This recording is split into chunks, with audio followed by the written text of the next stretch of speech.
ወጋገን ባንክ የዘንድሮውን አመት ትርፍ በትርፍ ሆኖ ጨርሷል።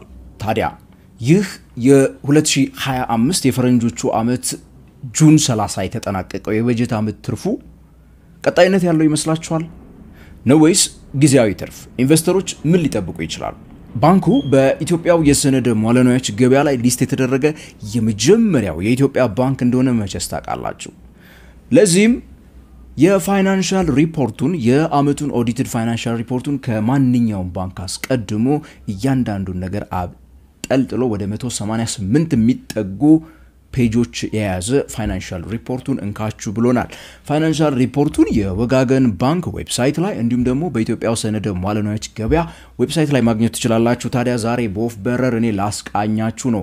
ምን አለው ከውጤታማነት አንፃር ምን አይነት ፐርፎርማንስ ነበረ፣ ወጪ ገቢው ምን ይመስል ነበረ፣ እውነተኛ ትርፉ ለባለ ድርሻዎቹ ያከፋፈለውስ ዲቪደንድ ምን ያክል ነው፣ ያስ ደግሞ ምን ማለት ነው፣ በቀጣይ አመታትስ ኢንቨስተሮች ምን ይጠብቁ የሚለውን ነገር መረጃ ልሰጣችሁ ዛሬ ተገኝቻለሁ። ይህ ንጋት ፖስት ነው። ፋይናንስ ቢዝነስ ካፒታል ማርኬት ላይ መረጃዎችን እናወራለን። ታዲያ ሰብስክራይብ ካላረጋችሁ ቻናል እስካሁን ድረስ ሰብስክራይብ በሉ፣ የደወል ምልክቷን ተጫኑ ያልኩኝ ወደ ዛሬ ቪዲዮ በዚሁ ምገባ ነው የሚሆነው።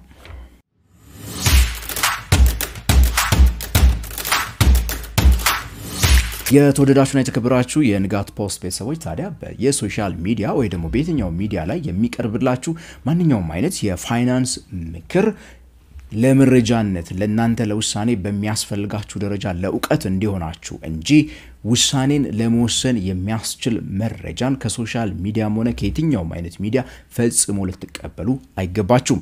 ማንኛውንም አይነት የፋይናንስ ምክር በምትፈልጉበት ሰዓት ከተፈቀደላቸው የፋይናንስ አማካሪዎች የኢንቨስትመንት አማካሪዎች ጋር ሄዳችሁ ለውሳኔ የሚያስፈልጋችሁን ምክር ከነሱ ብቻ ማግኘት እንዳለባችሁ እንዳትረሱ። እዚህ ለእውቀት ለመረጃ ብቻ እንድትመጡ ያልኩኝ ወደ ወጋገን ጉዳይ እንገባለን። እንግዲህ ወጋገን ባንክ በዚህ ባሳለፍነው አመት እንግዲህ ከፍተኛ እድገት ያስመዘገበበት አመት ነው። በኢትዮጵያ ባንኪንግ ኢንዱስትሪ የመጀመሪያው ሊስት የተደረገ እንደመሆኑ ደግሞ ብዙ ተመልካችን አግኝቷል፣ ማለትም ብዙ እይታን አግኝቷል። ትራንስፓረንሲ የሚባለው ነገር ይበልጥ ወደፊት አፈጥቶ መጥቷል ማለት ነው። የካፒታል ማርኬት ትልቁ ጥቅምም እሱ ስለሆነ ታዲያ በዚህን ጀምር እስቲ የወጋገን ባንክ ሀብትና እዳው ምን ይመስላል በዚህ ባሳለፍነው አመት ወይ ደግሞ የባላንስ ሺት ምንለው የሀብት እዳ መግለጫዋ ምን እንደምትል ዶክመንቱ ላይ ያለችውን ነገር በመመልከት እንጀምር። ለምሳሌ የባንኩ ጠቅላላ ሀብት በዚህ ባሳለፍነው አመት 84.7 ቢሊዮን ብር ደርሷል ወይ ደግሞ የ29 በመቶ እድገት አሳይቶ ነበር ነው የተባለው። ታዲያ ይህ ምን ማለት መሰላችሁ? ይህ 84.7 ቢሊዮን ብር ምንድነው? ባንኩ ሀብቱ ነው ስትለን ምን ማለት ነው? ወይ ደግሞ ሲሉ ከሰማችሁ ምን ማለት እንደሆነ ልንገራችሁ። ከዚህ ውስጥ 60 በመቶ ከግማሽ በላይ የሚሆነው ለደንበኞቹ ያበደረው ገንዘብ ማለት ነው። ገና የሚከፈለው ማለት ነው። ከወለድ ጋር የሚሰበስበው አይደል? እሱን ነው እንደ ሀብቱ ብለን 60 በመቶ ከዚህ ከ84 ውስጥ የምንጠቅሰው እሱን ነው። ባንኩ ጋር ያለ ካሽ እና ወይ ደግሞ ሌሎች ቦታዎች ያሉትን የባንክ ባላንስ እና ካሽ ደግሞ 19 በመቶ ይይዛሉ። ከዚህ ከላይ ከጠቀስኩላችሁ 84 ቢሊዮን ብር ውስጥ ማለት ነው። 11 በመቶ ደግሞ የተለያዩ ባንኩ ኢንቨስት ያደረገባቸው የኢንቨስትመንት አይነቶች ላይ ሊሆን ይችላል። ለምሳሌ ትሬጀሪ ቢሎች ላይ ሊሆን ይችላል፣ ቦንዶች ላይ ሊሆን ይችላል ኢንቨስት ያደረጋቸው ሲሆኑ 2 በመቶ የሚሆኑት ወጋገን ባንክ መሃል ከተማ ላይ እንዳለው አይነት ግዙፍ ህንጻ አይነት ደግሞ ንብረቶቹ 2 በመቶ ይይዛሉ። ከዚህ ከ84 ቢሊዮን ብር ላይ ማለት ነው። ሌሎች ደግሞ ለምሳሌ በወጋገን ካፒታል የምንለው ውስጥ ከ300 ሚሊዮን ብር በላይ ካፒታል እንዳለው አቃለውኝ ባንኩ። ያንን የመሳሰሉ የኢንቨስትመንት ባንኩ ላይ ያለው ኢንቨስትመንት አይነቶቹ ደግሞ 8 በመቶ ይይዛሉ ማለት ነው። ይሄ እንግዲህ የእዳ ሀብት መግለጫው ወይ ደግሞ ባላንስ ሺቱ ላይ በመነድበት ሰዓት ሀብቱን በዚህ መልኩ ልትመለከቱት ትችላላችሁ። እንዲሁ ደግሞ በኢኩዊቲ ደረጃ ደግሞ ስንመለከተው የሼር ሆልደሮቹ ኢኩዊቲ ማለት ነው። በዚህ ውስጥ ያላቸው የሼር ሆልደሮቹን ድርሻ ስንመለከት ወደ 12.8 ቢሊዮን ብሩ የሼር ሆልደሮች ገንዘብ ነው። ይሄም የ39 በመቶ እድገት ከቀደመው አመት ማሳየቱን ለመመልከት ይችላል። ከዚህ ውስጥ እነዚህ የጠቀስኩላችሁ ሼር ሆልደሮች ወደ 14500 አካባቢ ይጠጋሉ። 7 ቢሊዮን ብር አዋጥተዋል እስካሁን ድረስ ማለት ነው። ብሔራዊ ባንክ ከሚጠበቅበት 5 ቢሊዮን ብር 2 ቢሊዮን ብር የጨመረ ማለት ነው። በሌላ መልኩ ደግሞ የካፒታል አዲኩዌሲ ሬሽዮ ብለን የምንጠራው የካፒታል አዲኩዌሲ ሬሽዮ ምንላት ምን ማለት መሰለቻችሁ? ባንኮች ብድርን ለደንበኞቻቸው ማበደር በሚፈልጉበት ሰዓት ደህንነቱ የተጠበቀ ብድርን ማበደር እንዲችሉ ማንኛውም አደጋ ቢመጣ ያንን አደጋ መከላከል በሚችሉበት ደረጃ ካፒታላይዝ እንዲደረጉ ይፈልጋል። በዚህም ብሔራዊ ባንክ ከሚቀጥለው አመት ጀምሮ ባዝል 2 ወደሚባለው ስታንዳርድ የኛ ሀገር ባንኮች እንዲሄዱ ይፈልጋል አብዛኛው ዓለም ላይ ያሉ ባንኮች እንዳደረጉት ያ ማለት ምን መሰላችሁ አትሊስት ባንኮች ገንዘብ በሚያበድሩበት ሰዓት የሚያበድሩትን ገንዘብ ጠቅላላ ማለት ነው 8% እስከ 12% የሚደርስ የተጣራ ንጹህ ጠንካራ ካፒታል ሊኖራቸው ይገባል ሊኩዊድ የሆነ ቶሎ ወደ ብር ሊቀየር የሚችል ምን ቢሆን መሰላችሁ ቢከስሩ ብሩ ባይመለስ ብድሩ ቢበላሽ እነዚህ ነገሮች መቋቋም እንዲችሉ የሚያስችላቸው በዚህ አንፃር እንግዲህ ስንመለከት የተከፈለ 7 ቢሊዮን አለው ጠቅላላ ኢኩዊቲ ወደ 12.8 ቢሊዮን አለውማ ወጋገን ባንክ ብያችኋለሁ 12.8ቱ በአጠቃላይ እንደው ደና ሉት ጠንካራ ላይ ሆነ ይችላል ግን ከ7 በላይ እንደሆነ ግልጽ ነው ምክንያቱም ፔዳፑ ጠንካራ ከሚባለው ካፒታል ስለሚወሰድ ማለት ነው በዚህም የካፒታል አዲኩዌሲ ሬሽዮ 14.97% ነው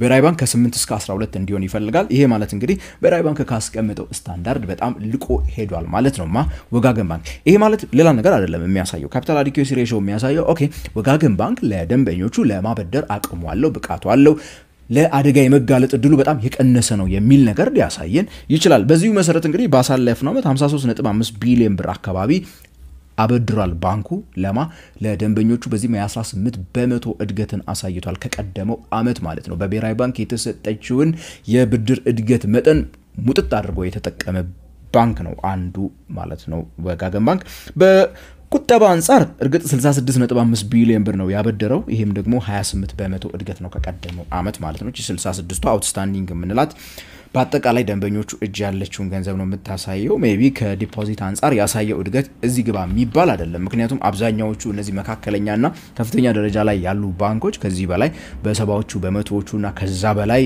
የዲፖዚት እድገት ያሳዩበት ዓመት ስለነበረ ማለቴ ነው ከዛ ባለፈ እንግዲህ የውጤታማነትን ጉዳይ ከነዚህ ወጪ ገቢን ደግሞ መመልከት ይኖርብናልና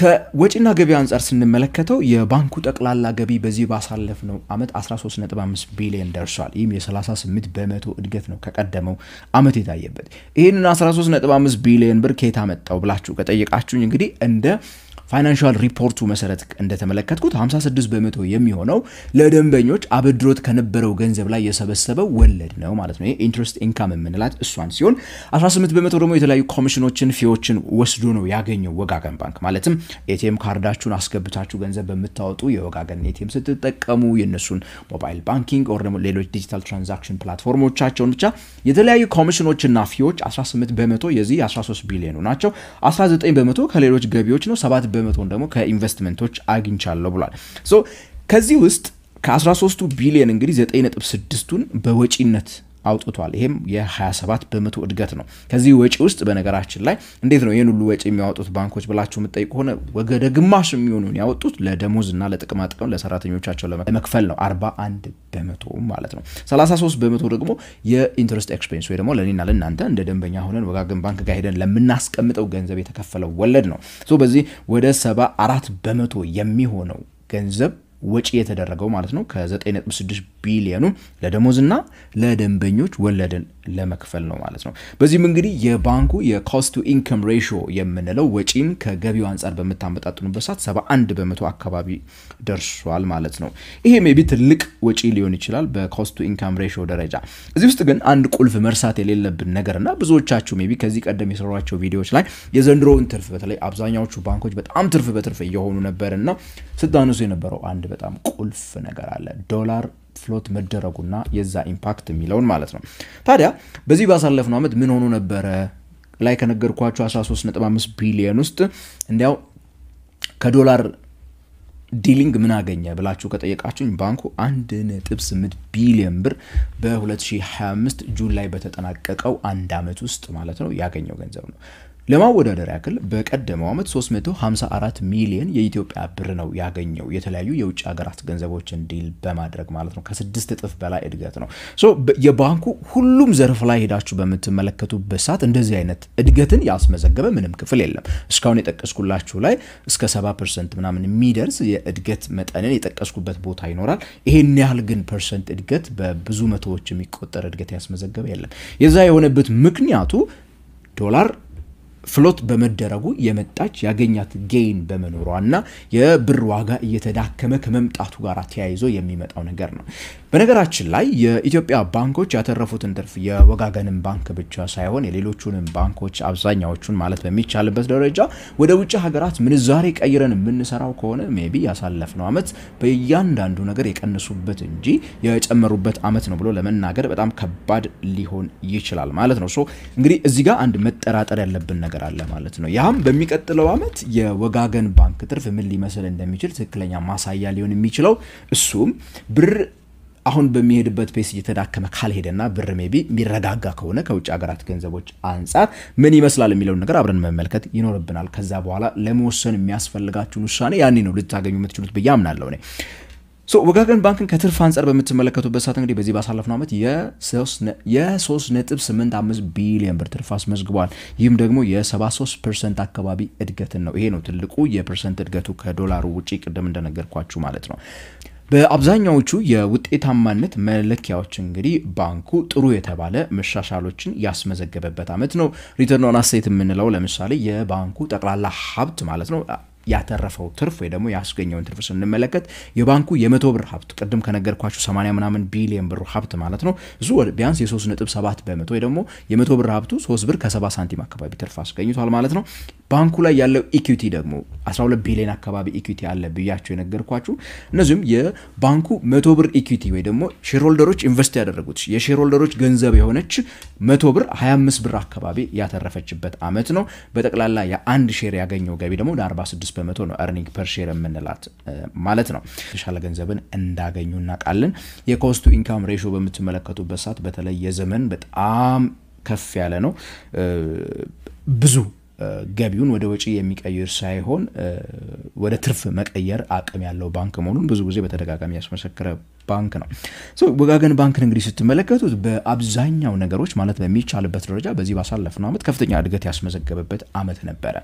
ነገር ግን ነገሮችን ለመወሰን የሚያስፈልጉ ነገሮችን ማየት ለሚፈልግ ሰው የኢትዮጵያ ብር ከዶላር አንፃር ወይ ደግሞ ከውጭ ሀገራት ምንዛሬ አንፃር የነበረው መስተጋብር ወደ ላይ ወደ ታች ያለ ስለነበረ የዚህ ያሳለፍነው አመት ነገሮችን በሚቀጥለው አመት ቀስ ብሎ ማየት ሜቢ በጣም ወሳኝ ሊሆን ይችላል። ወጋገንን እንዲህ ነው ብለን ልንፈርጀው የሚያስችለንን መረጃ ሜቢ ልናገኝ የምንችለው በሚቀጥለው አመት ነው። ከዛ ባለፈ ግን ወጋገን ባንክ በኢትዮጵያ ሴኩሪቲስ ኤክስቼንጅ ላይ ሊስት መደረጉ በጣም አንድ ያመጣልን አዲስ ልምድ አለ። እሱም መረጃዎችን በግልጽ መናገር ማለት ነው።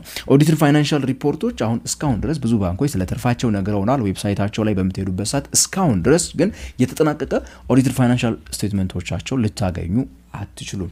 ለዚያም ደግሞ ይሄኛው እንደወጣበት አይነት ዲቴይልድ ማለት ነው። ወጋገን ኤስኤክስ ላይ መሄዱ ግን ያንን ልምድ ባንኮች እንዲለማመዱ ሌሎችም አክሲዮን ተቋማት እንዲለማመዱ የሚያደርግ ይመስለናል። የወጋገን ባንክ ባለ አክሲዮን ከሆናችሁ እስቲ ኮሜንት ሴክሽን ላይ ስንት እንደደረሳችሁ ዲቪደንድ ምን ያህል እንደወሰናችሁ ንገሩን። አስተያየት፣ ጥያቄ፣ ኮሜንቶቻችሁን በሙሉ ደግሞ ኮሜንት ሴክሽን ላይ ጻፉልን። ላይክ ሼር ማድረግ እንዳትረሱ። ከሀገር ውጪ ካላችሁ ጆይን በሉ፣ ቤተሰቡን አበረታቱን እያልኩኝ በቀጣይ በሌላ የፋይናንስ ፕሮግራም እስከምንገናኝ ድረስ ታዲያ የፍሬያማነት ሳምንት እንዲሆንላችሁ የምመኘው እኔ ከንጋት ፖስት ገሜብራው ነኝ።